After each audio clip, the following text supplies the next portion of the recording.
Selamat datang di Universitas Tikubang Semarang. Tahukah kamu, Universitas Tikubang Unisbank Semarang yang berlokasi di Ibu Kota Jawa Tengah merupakan salah satu perguruan tinggi swasta yang berbasis entrepreneurship dengan dukungan teknologi informasi dan komunikasi, memberikan kemudahan bagi mahasiswa untuk beraktivitas. Universitas Tikubang Semarang dikenal sebagai perguruan tinggi swasta berbasis entrepreneurship. Saat ini mempunyai 6 fakultas dengan 12 program studi. Fakultas dan program studi di Universitas Tikubang Semarang adalah sebagai berikut. Fakultas Teknologi Informasi dengan program studi S1 Sistem Informasi, S1 Teknik Informatika, D3 Manajemen Informatika. Fakultas Ekonomi dan Bisnis dengan program studi S1 Manajemen, S1 Akuntansi, D3 Keuangan Perbankan. Fakultas Hukum dengan program studi S1 Ilmu Hukum.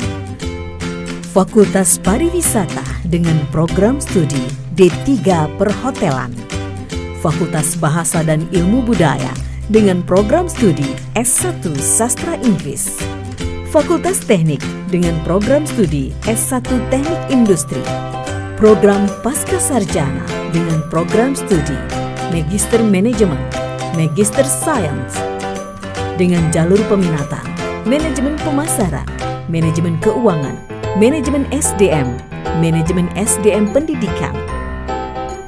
Program Profesi Akuntansi, bergelar akuntan, beregistrasi negara dari Departemen Keuangan. Ayo, bergabunglah bersama Uun, Anis, dan Bambang menjadi mahasiswa Unisbank. Untuk informasi lebih lanjut, kamu bisa datang langsung ke kampus Mugas atau kampus Kendeng. Kamu juga bisa mengakses website resmi Unisbank Semarang di www.unisbank.ac.id. Ayo, kuliah di Unisbank Semarang. Langkah pasti jadi sarjana dan wirausaha. Universitas Tikubang Unisbank Semarang, Entrepreneurial IT Based University.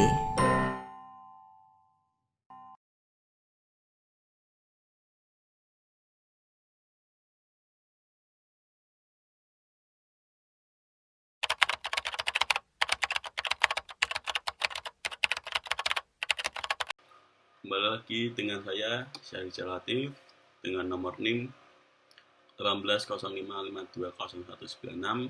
Saya dari Universitas Tikubang Unisbank Semarang dengan kelas F1 Akuntansi mata kuliah Pengkomoditan 2. Sebelum saya membuat video kali ini, semoga teman-teman berada di keadaan sehat walafiat dan tidak berkurang satu apapun. Sebelumnya tadi adalah video profil Unisbank Semarang. Nah, tujuan kali ini saya membuat video untuk memenuhi tugas akhir semester yang diampu oleh Bapak Arif Dwi Nugroho. Nah, pada kesempatan kali ini saya akan memaparkan materi tentang standar audit 560 dengan tema peristiwa kemudian. Semoga teman-teman bisa menyimaknya dengan baik-baik apa yang saya sampaikan. Semoga bermanfaat dan berkah. Nah, sebelum memasuki materi peristiwa kemudian, saya akan menyampaikan rangkaian pembahasan materi peristiwa kemudian. Yang pertama ada ruang lingkup standar audit 560. Kedua ada peristiwa kemudian. Ketiga ada tanggal efektif. Yang keempat ada tujuan auditor dari standar audit 560. Terus yang kelima ada definisi istilah dalam dari standar audit 560 juga. Kemudian yang keenam ada ketentuan dalam. Yang terakhir ada materi penerapan dan penjelasan lain. Pertama-tama kita masukin pembahasan pertama yaitu ada ruang lingkup menurut standar audit 560. Di sini, apakah ruang lingkup itu menurut standar audit 560? Nah, di sini standar audit ini berhubungan dengan tanggung jawab auditor berkaitan dengan peristiwa kemudian dalam suatu audit atas laporan keuangan. Ketika laporan keuangan audit dimasukkan dalam dokumen lain, setelah penerbitan laporan keuangan, auditor mungkin memiliki tanggung jawab tambahan yang berhubungan dengan peristiwa kemudian yang perlu dipertimbangkan oleh auditor, seperti ketentuan peraturan perundang-undangan yang melibatkan penawaran atas sekuritas untuk publik dalam yurisdiksi tempat ditawarkan sekuritas tersebut. Contohnya, auditor mungkin diharuskan untuk melakukan prosedur audit tambahan sampai pada tanggal dokumen penawaran terakhir.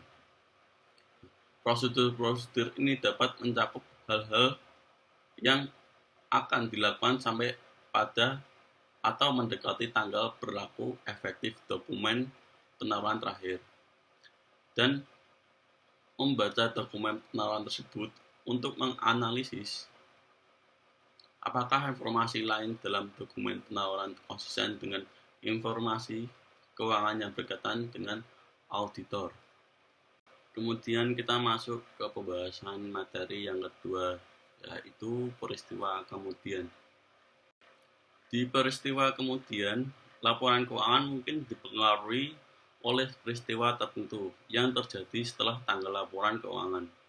Banyak kerangka pelaporan keuangan secara khusus merujuk pada peristiwa tersebut. Kerangka keuangan tersebut biasanya mengidentifikasikan dua jenis peristiwa, yaitu pertama ada peristiwa yang menyediakan bukti tentang kondisi yang ada pada tanggal laporan keuangan. Kedua, ada jenis peristiwa yang kedua, peristiwa yang menyediakan bukti tentang kondisi yang terjadi setelah tanggal laporan keuangan, atau memberikan bukti berkenaan dengan kondisi yang tidak ada pada tanggal neraca tetapi muncul setelah tanggal itu. Di sini saya akan memberikan contoh jenis peristiwa yang pertama, yaitu untuk merealisasikan aktiva akhir tahun yang dicatat seperti piutang usaha dan persediaan pada jumlah yang berbeda dari yang dicatat. Yang kedua, ada penyelesaian estimasi kewajiban akhir tahun yang dicatat seperti perkara pengendalian atau litigasi dan jaminan produk pada jumlah yang berbeda dari yang dicatat. Untuk jenis contoh peristiwa kedua, itu ada tiga. Yang pertama, ada penerbitan obligasi jangka panjang atau saham preferen atau saham biasa. Yang contoh kedua, ada pembelian suatu perusahaan. Untuk contoh ketiga, kerugian dari bencana akibat kebakaran atau banjir. Ini biasanya disebabkan oleh bencana alam dan sebagainya. Itu akan mempengaruhi peristiwa-peristiwa untuk jenis kedua. Untuk materi selanjutnya kita masuk materi yang ketiga, yaitu tanggal efektif. Menurut saya tanggal efektif standar audit ini berlaku efektif untuk audit atas laporan keuangan untuk periode yang dimulai pada atau setelah tanggal, yaitu 1 Januari 2013 untuk emiten. Yang kedua ada 1 Januari 2014 untuk entitas selain emiten. Ketiga ada entitas dini yang dianjurkan untuk entitas selalu emiten. Kemudian kita masukin membahas materi yang keempat, yaitu tujuan auditor. Menurut standar audit 560, tujuan auditor dibagi menjadi dua, yaitu pertama ada memperbaiki audit yang cukup dan tepat tentang apakah peristiwa yang terjadi antara tanggal laporan keuangan dan tanggal laporan auditor yang mengharuskan penyesuaian atau pengupapan data dalam laporan keuangan secara tepat telah digambarkan dalam laporan keuangan tersebut sesuai dengan kerangka laporan keuangan yang berlaku. Yang kedua, tujuan auditor merespon secara tepat fakta yang diketahui oleh auditor setelah tanggal laporan auditor, yang mana jika diketahui oleh auditor pada tanggal tersebut kemungkinan menyebabkan auditor mengubah laporan auditnya. Untuk pembahasan materi kelima, di sini ada definisi istilah dalam. Untuk definisi istilah dalam yang terdapat dalam Standard Audit 560 itu ada 5. Yang pertama ada tanggal laporan keuangan, kedua adalah peristiwa kemudian, yang ketiga ada tanggal pengesahan laporan keuangan, yang keempat ada tanggal diterbitkannya laporan keuangan, yang kelima ada tanggal laporan audit. Di sini saya akan menjelaskan satu persatu. Tanggal laporan keuangan yang dimaksud adalah tanggal akhir dari periode terakhir yang dicakup oleh laporan keuangan. Yang kedua, peristiwa kemudian. Yang dimaksud peristiwa kemudian ini peristiwa yang terjadi di antara tanggal laporan keuangan dan tanggal laporan auditor, dan fakta yang diketahui oleh auditor setelah tanggal laporan auditor. Yang ketiga, tanggal pengesahan laporan keuangan, yaitu tanggal yang pada saat itu semua laporan yang membentuk laporan keuangan, termasuk catatan atas laporan keuangan yang bersangkutan, kemudian disusun dari dan pihak yang berwenang telah menyatakan bertanggung jawab atas laporan keuangan itu. Yang keempat, ada tanggal diterbitkannya laporan keuangan. Yang dimaksud tanggal diterbitkannya laporan keuangan adalah tanggal terjadinya laporan auditor dan laporan keuangan auditannya bagi pihak yang ketiga. Yang terakhir ada tanggal laporan audit. Yang dimaksud tanggal laporan audit yaitu tanggal yang dicantumkan oleh auditor dalam laporannya atas laporan keuangan berdasarkan standar audit 700. Kemudian kita masuk ke materi ke-6 yaitu ketentuan dalam. Di sini ketentuan dalam terbagi menjadi pertama ada peristiwa yang terjadi antara tanggal laporan keuangan dan tanggal auditor. Kemudian ada fakta yang diketahui oleh auditor setelah tanggal laporan auditor, namun sebelum tanggal laporan keuangan diterbitkan. Kemudian ada fakta yang diketahui oleh auditor setelah laporan keuangan diterbitkan. Untuk peristiwa yang terjadi antara tanggal laporan keuangan dan tanggal laporan auditor, auditor harus melaksanakan prosedur audit yang dirancang untuk memperoleh bukti yang cukup dan tepat bahwa seluruh peristiwa yang terjadi di antara tanggal laporan keuangan dengan tanggal laporan auditor yang mengharuskan penyesuaian atau pengungkapan dalam laporan keuangan telah diidentifikasikan, namun auditor tidak diharapkan untuk melakukan prosedur audit tambahan atas hal-hal yang mana prosedur audit sebelumnya diterapkan dan telah menyediakan kesimpulan yang memadai.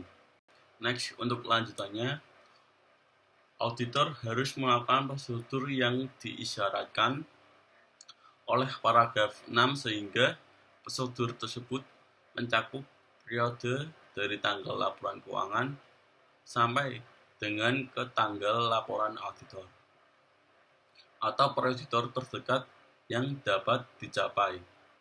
Auditor harus mempertimbangkan penilaian risiko auditor dalam menetapkan sifat dan luas prosedur audit yang harus mencakup beberapa hal, seperti yang pertama ada memperoleh suatu pemahaman tentang prosedur yang telah ditetapkan oleh manajemen untuk memastikan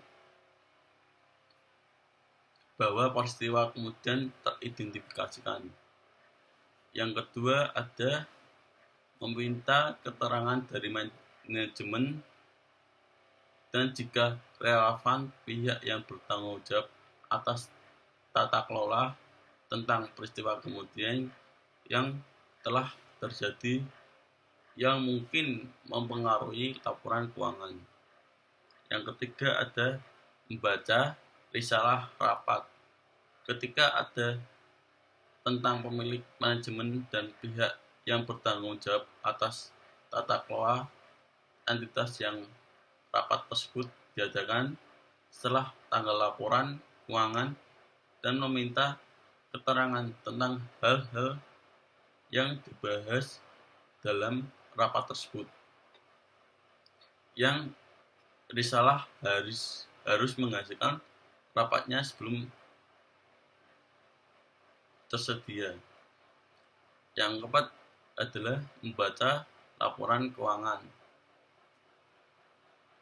Interim terakhir entitas, jika ada. Untuk lanjutannya, jika auditor sebagai hasil prosedur yang dilakukan seperti yang diisyaratkan oleh paragraf 6 dan 7, auditor mengidentifikasikan peristiwa yang mengharuskan penyesuaian atau pengupapan.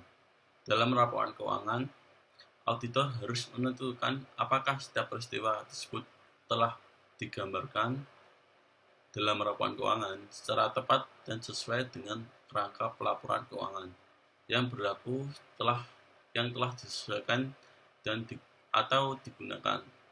Di sini saya akan menambahkan representatif tertulis dalam peristiwa yang terjadi antara tanggal laporan keuangan dan tanggal laporan audit, yaitu untuk auditor harus meminta kepada manajemen dan jika relevan pihak yang bertanggung jawab atas tata kelola untuk memberikan suatu representasi tertulis berdasarkan standar audit 880 yang menyatakan bahwa seluruh peristiwa yang terjadi setelah tanggal laporan keuangan dan memerlukan penyesuaian atau pengupapan sesuai dengan kerangka pelaporan keuangan yang berlaku telah disesuaikan atau digunakan. Untuk ketentuan yang kedua, yaitu ada fakta yang diketahui oleh auditor setelah tanggal laporan auditor, namun sebelum tanggal laporan keuangan diterbitkan, yaitu auditor tidak memiliki kewajiban untuk melakukan prosedur audit atas laporan keuangan setelah tanggal auditor. Namun jika setelah tanggal laporan auditor tetapi sebelum tanggal laporan keuangan diterbitkan, suatu fakta diketemukan oleh auditor yang mungkin menyebabkan auditor mengubah laporan auditnya. Jika fakta tersebut telah diketahui oleh auditor pada tanggal laporan auditor,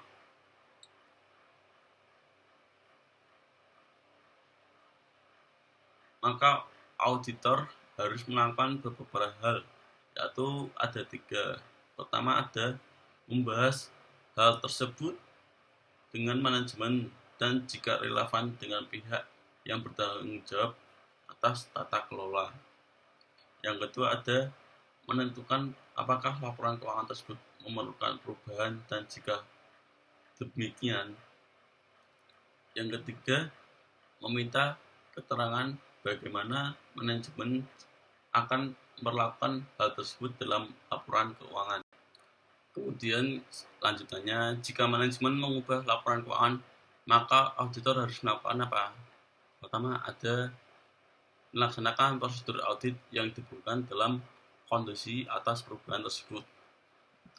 Kedua adalah kecuali jika kondisi yang tertera dalam paragraf 12 terjadi, antara lain ada memperluas prosedur audit yang disebutkan dalam paragraf 6 dan 7 sampai tanggal laporan auditor baru, dan menyediakan suatu laporan auditor baru atas laporan keuangan yang telah diubah. Laporan auditor yang baru tidak dapat diberikan tanggal lebih awal daripada tanggal persetujuan atas perubahan laporan keuangan. Kemudian saya akan memberikan suatu kasus bila mana peraturan perundang-undangan atau kerangka pelaporan keuangan tidak melarang manajemen untuk membatasi perubahan atas laporan keuangan yang disebabkan oleh pengaruh peristiwa kemudian atau peristiwa yang menyebabkan perubahan, dan pihak yang bertanggung jawab untuk menyetujui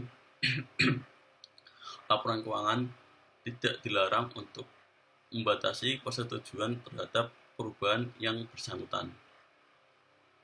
Maka auditor diizinkan untuk membatasi prosedur audit atas peristiwa kemudian yang disyaratkan pada paragraf 11.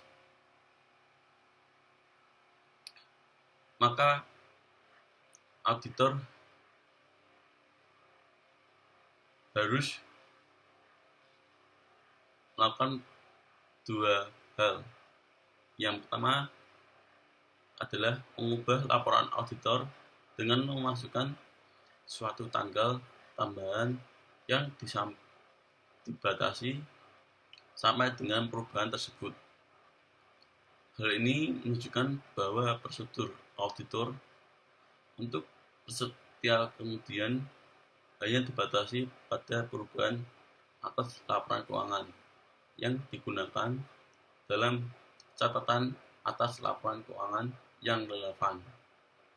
Atau yang kedua adalah menyajikan suatu laporan auditor baru atau auditor yang diubah meliputi suatu pernyataan dalam suatu paragraf,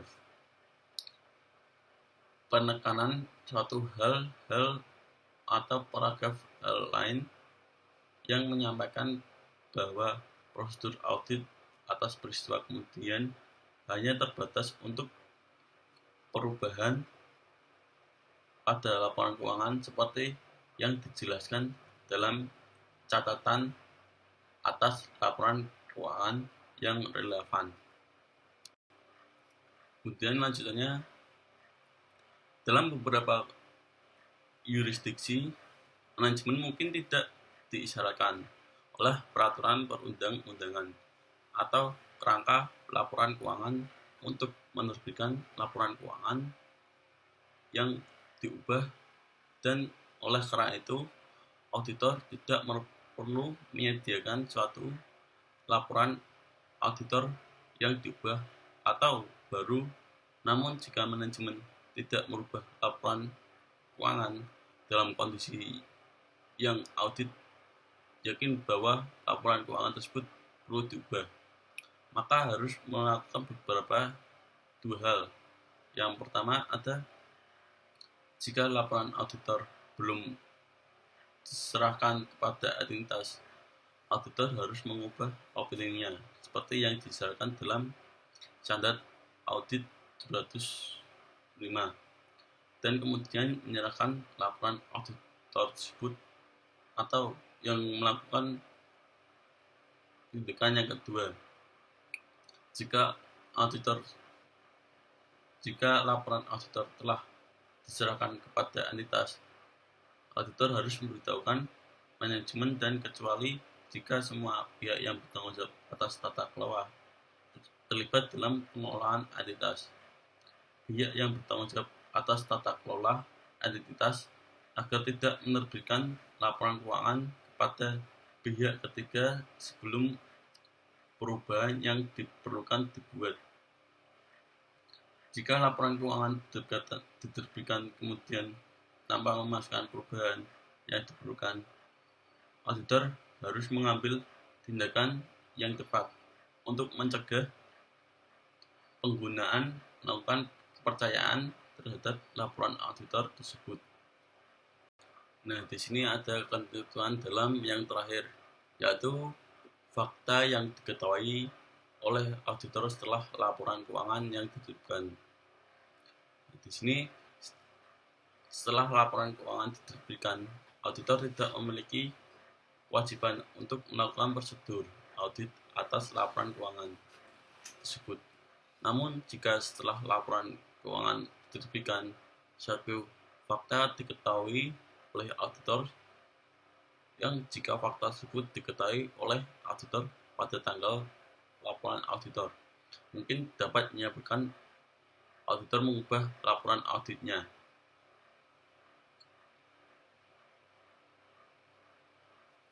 Maka apa yang harus dilakukan auditor? Harus melakukan 3 hal, yaitu pertama ada 3, membahas hal tersebut dengan manajemen dan jika relevan dengan pihak yang bertanggung jawab atas tata kelola. Yang kedua, menentukan apakah laporan keuangan memerlukan perubahan yang atau tidak. Ketiga, yaitu meminta keterangan bagaimana manajemen bermaksud untuk menyelesaikan hal tersebut dalam laporan keuangan. Untuk kelanjutannya, jika manajemen mengubah laporan keuangan, maka auditor harus melakukan beberapa hal, yaitu pertama, melaksanakan prosedur audit yang diperlukan dalam kondisi atas perubahan tersebut.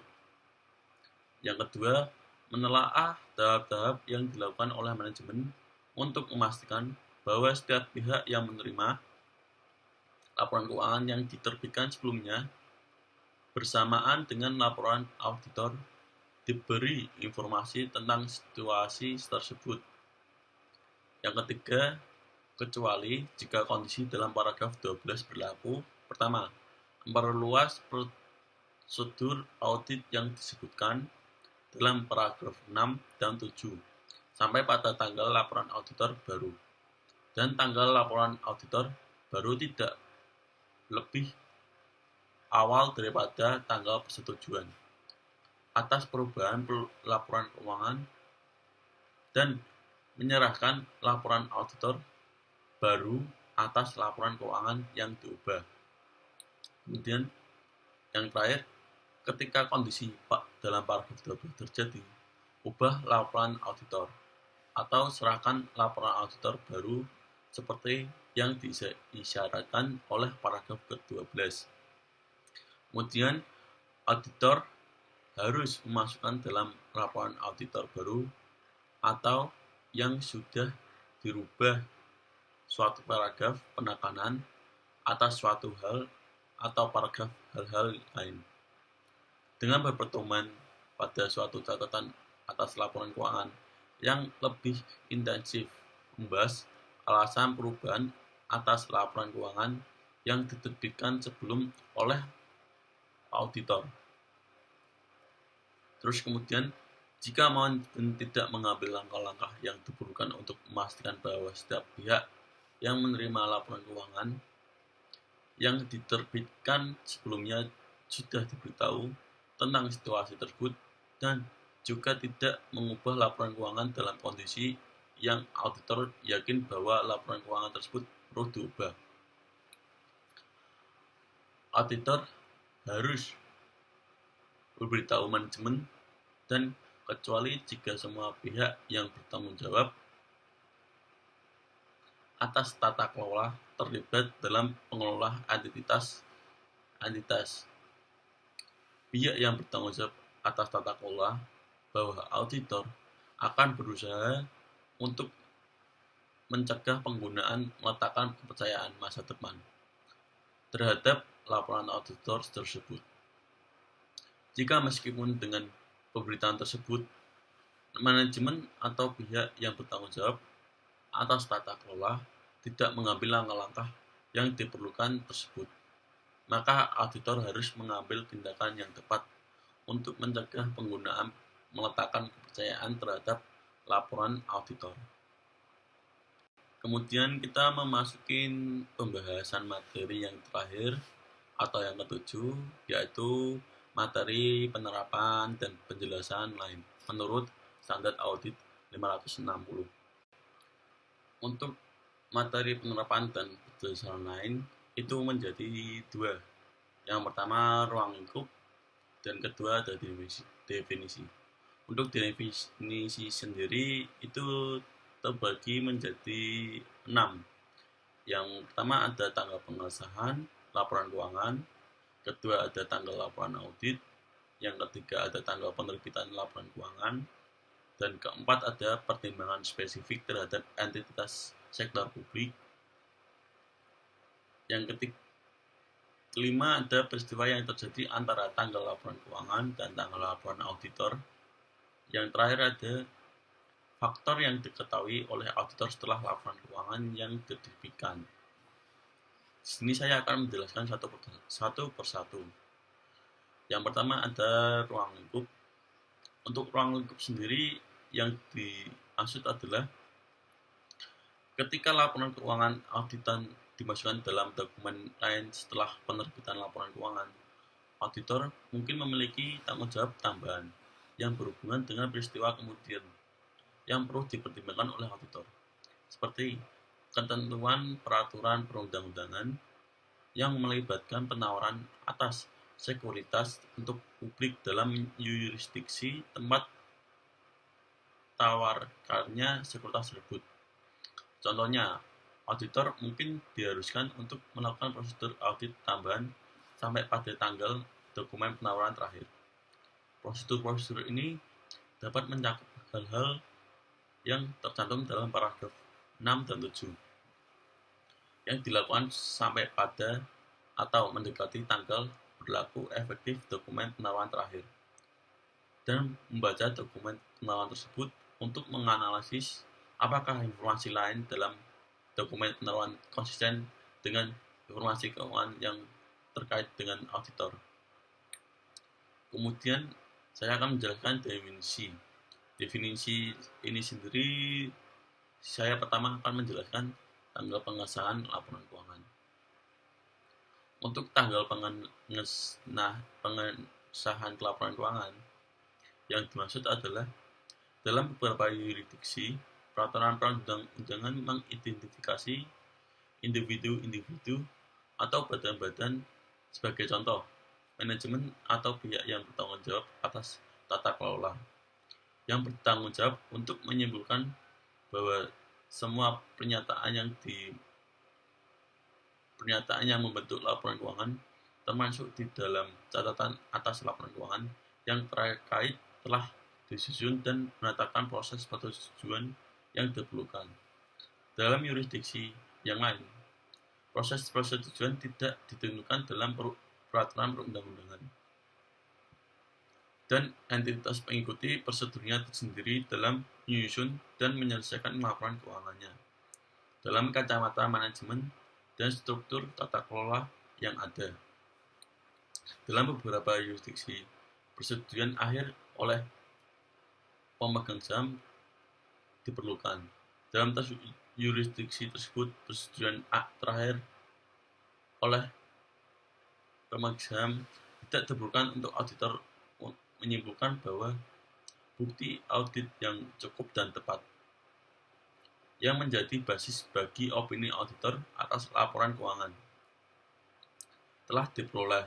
Tanggal persetujuan laporan keuangan untuk tujuan standar audit ini adalah tanggal yang lebih awal, yang pada saat itu pihak yang berwenang menentukan bahwa seluruh pernyataan yang membentuk laporan keuangan, termasuk di dalamnya catatan yang terkait, telah disusun dan pihak yang berwenang telah menyatakan bahwa mereka bertanggung jawab atas laporan tersebut.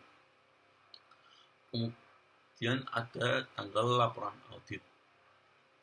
Di sini saya akan menjelaskan apa itu tanggal laporan audit, yaitu laporan audit tidak dapat diberi tanggal lebih awal daripada tanggal yang pada saat itu auditor telah memperoleh bukti yang cukup dan tepat sebagai basis opini atas laporan keuangan, termasuk bukti bahwa semua laporan yang membentuk laporan keuangan termasuk di dalam catatan atas laporan keuangan yang berkaitan telah disusun dan pihak yang berwenang telah menyatakan bahwa mereka bertanggung jawab atas laporan keuangan tersebut. Sebagai konsekuensinya, tanggal laporan auditor tidak dapat lebih awal dari tanggal pengesahan atas laporan keuangan seperti yang didefinisikan dalam paragraf 5B.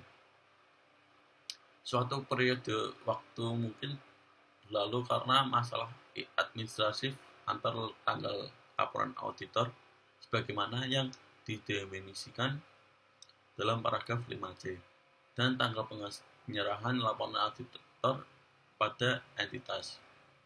Itu untuk penjelasan tanggal laporan. Kemudian kita ke tanggal penerbitan laporan keuangan. Untuk di sini saya akan menjelaskan itu tanggal penerbitan laporan keuangan, yaitu tanggal penerbitan laporan keuangan pada umumnya tergantung pada peraturan yang berlaku dalam lingkungan yang menjadi tempat berusaha entitas dalam beberapa kondisi. Tanggal penerbitan laporan keuangan mungkin merupakan tanggal pada saat laporan keuangan diserahkan kepada badan pengatur. Karena laporan keuangan auditan tidak dapat diterbitkan tanpa laporan auditor. Tanggal penerbitan laporan keuangan auditan tidak seharusnya hanya pada atau setelah tanggal laporan auditor, tetapi juga harus pada atau setelah laporan auditor tersebut diserahkan kepada entitas. Itu untuk penjelasan tanggal penerbitan laporan keuangan. Kemudian kita masuk ke pertimbangan spesifik terhadap entitas sektor publik. Untuk penjelasannya yaitu dalam kasus sektor publik, tanggal penerbitan laporan keuangan mungkin sama dengan tanggal laporan keuangan auditan, dan laporan auditor atas laporan keuangan tersebut disajikan ke badan pembuatan undang-undang atau dengan cara lain diumumkan kepada pihak publik. Untuk lanjutannya kita masuk ke bagian yang kelima atau lanjutannya, yaitu peristiwa yang terjadi antara tanggal laporan keuangan dan tanggal laporan audit. Ya, di sini saya akan menjelaskan tergantung pada penilaian risiko oleh auditor. Prosedur audit yang diisyaratkan dalam paragraf 6 mungkin mencakup prosedur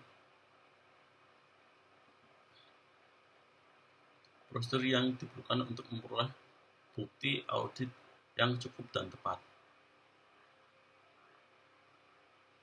meliputi penelaah dan pengujian atas catatan akuntansi atau transaksi yang terjadi antara tanggal laporan keuangan dan tanggal laporan auditor.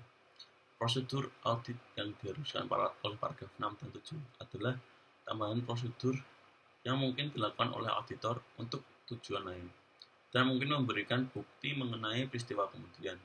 Sebagai contoh, untuk memperoleh bukti audit untuk saldo akun pada tanggal laporan keuangan, seperti prosedur pisah batas atau prosedur yang berhubungan dengan penerimaan kemudian akun piutang. Untuk paragraf 7 menjelaskan prosedur audit tertentu dalam konteks bahwa auditor diisyaratkan untuk melakukan prosedur menurut paragraf 6. Namun prosedur peristiwa kemudian yang dilakukan oleh auditor mungkin tergantung pada informasi yang tersedia dan khususnya seberapa luas catatan akuntansi telah disiapkan sejak tanggal laporan keuangan. Jika catatan akuntansi bukan yang terkini dan oleh karena itu tidak terdapat laporan keuangan interim dalam tanda kurung baik untuk tujuan internal maupun eksternal yang disiapkan atau risalah rapat manajemen atau pihak yang bertanggung jawab atas tata kelola belum dibuat, prosedur audit yang relevan mungkin menggunakan inspeksi atau buku dan catatan yang tersedia, termasuk rekening koran bank.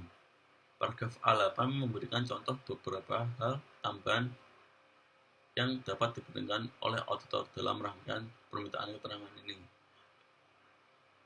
Ini saya akan menjelaskan yang terdapat di paragraf A8.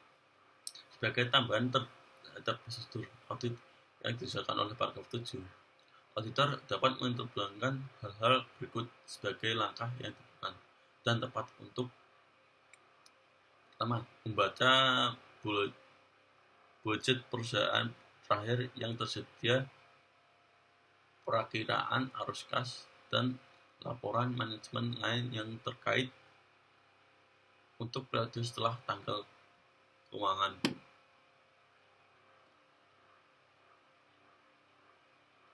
Kemudian meminta keterangan atau memperluas permintaan keterangan sebelumnya yang dilakukan secara tulis maupun lisan kepada penasihat hukum entitas tentang proses litigasi dan klaim, atau mempertimbangkan laporan representatif tertulis yang mencakup peristiwa kemudian tertentu mungkin diperlukan untuk mendukung bukti audit yang lain, dan dengan demikian dapat diperoleh bukti audit yang cukup dan tepat. Kemudian selanjutnya permintaan keterangan. Dalam meminta keterangan dari manajemen dan jika relevan pihak yang bertanggung jawab atas tata kelola tentang apakah ada peristiwa kemudian yang telah terjadi yang mungkin mempengaruhi laporan keuangan, auditor dapat meminta keterangan tentang status terkini, unsur-unsur yang bertanggung jawab atas basis data awal atau tidak bersifat konklusif, dan meminta keterangan khusus tentang hal-hal sebagai berikut, yaitu ada apakah komitmen baru penarikan hutang atau zaman telah terjadi, mungkin apakah penjualan atau akuisisi aset telah terjadi atau direncanakan, dan apakah telah terjadi peningkatan modal atau penerbitan instrumen hutang seperti penerbitan saham atau surat hutang baru atau surat perjanjian untuk penggabungan atau likuidasi telah dilakukan atau direncanakan, dan apakah aset telah dialokasikan oleh pemerintah atau digunakan sebagai contoh oleh kebakaran atau banjir. Kemudian apakah terdapat perkembangan yang berhubungan dengan kontingensi. Kemudian apakah penyesuaian akuntansi yang tidak lazim telah dibuat atau dipertimbangkan secara mendalam. Kemudian apakah suatu peristiwa telah terjadi atau mungkin akan terjadi yang akan menimbulkan pertanyaan tentang ketepatan kebijakan akuntansi yang digunakan dalam laporan keuangan. Dalam kasus sebagai contoh, jika peristiwa-peristiwa tersebut menimbulkan pertanyaan tentang validitas atau asumsi kelangsungan hidup perusahaan. Kemudian apakah ada peristiwa yang telah terjadi yang relevan untuk mengukur estimasi atau preferensi yang dibuat dalam laporan keuangan. Kemudian apakah ada peristiwa yang terjadi dalam relevan untuk pemulihan kembali aset. Itu untuk permintaan keterangan. Kemudian untuk membaca risalah rapat, itu mempertimbangkan spesifik terhadap entitas sektor publik.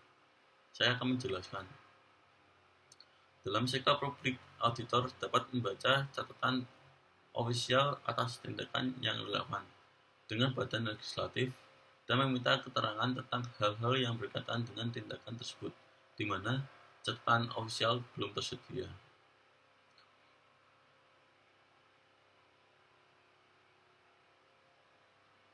Kemudian saya akan menjelaskan untuk fakta yang diketahui oleh auditor setelah laporan keuangan yang diterbitkan.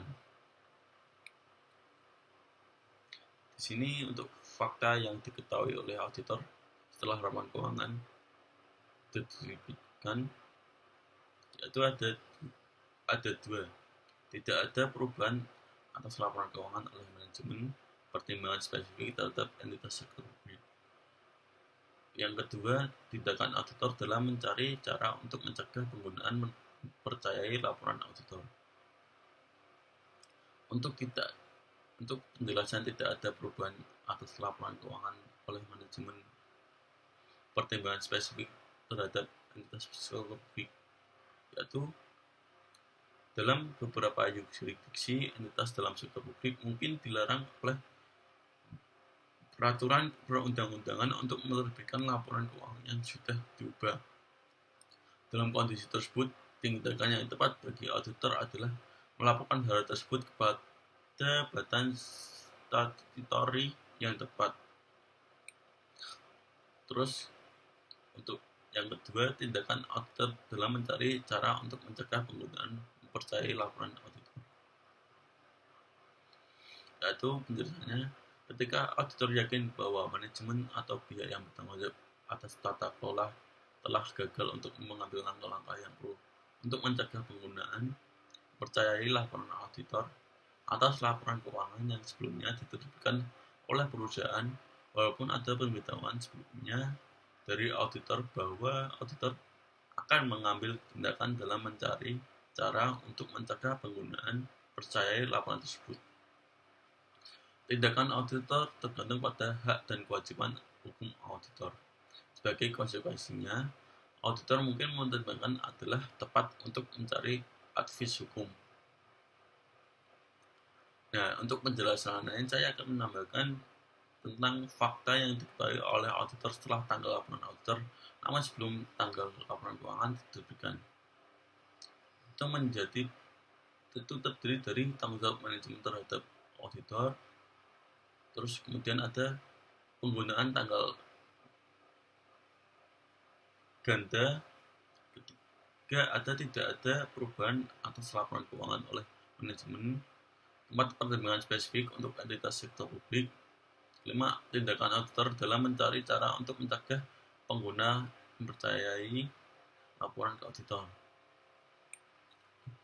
Untuk tanggung jawab manajemen terhadap auditor, saya akan menjelaskan itu. Seperti yang dijelaskan dalam Standard Audit 2010, syarat dalam perkaitan audit mencakup persetujuan manajemen untuk memberitahu auditor atas fakta yang mungkin mempengaruhi laporan keuangan yang mungkin diketahui oleh manajemen selama periode dari tanggal laporan auditor sampai dengan tanggal laporan keuangan diterbitkan. Yang kedua, ada penggunaan tanggal ganda.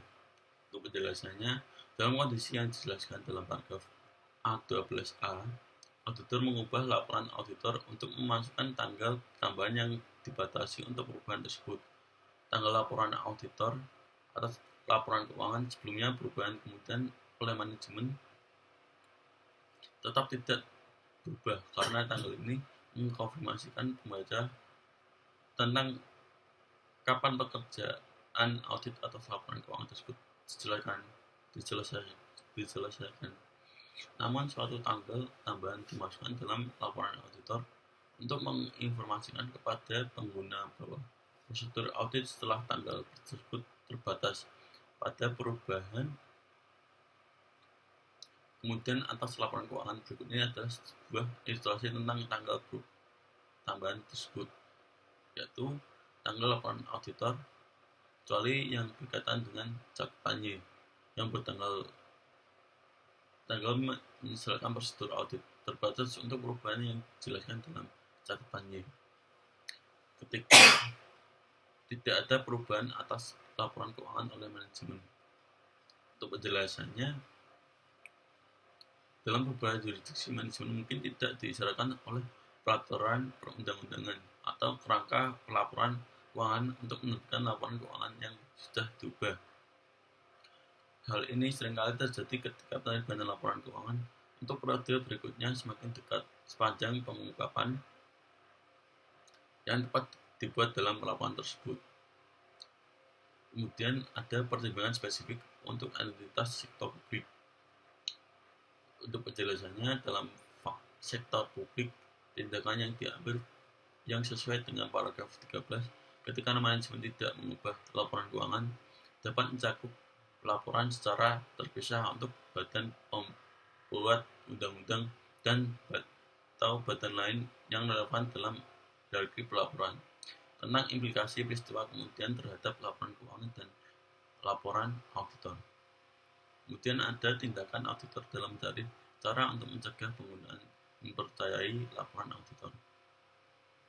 Itu ada auditor mungkin perlu memenuhi kewajiban hukum tambahan pada waktu auditor telah memberitahu manajemen untuk tidak menerbitkan laporan keuangan dan manajemen telah menyetujui permintaan tersebut. Kemudian jika manajemen telah menerbitkan laporan keuangan walaupun ada pemberitahuan dari auditor untuk tidak menerbitkan laporan keuangan pada pihak ketiga. Tindakan auditor untuk mencegah penggunaan mempercayai laporan auditor atas laporan keuangan tergantung pada hak dan kewajiban hukum auditor. Sebagai konsekuensinya, auditor mungkin mempertimbangkan adalah tepat untuk mencari advis hukum. Terima kasih sudah menyimak presentasi dari saya. Apabila ada kekurangan dalam menyampaikan presentasi kali ini, saya mohon maaf, dan apabila ada kata-kata yang salah, yang sengaja atau maupun tidak sengaja, mohon dimaafkan.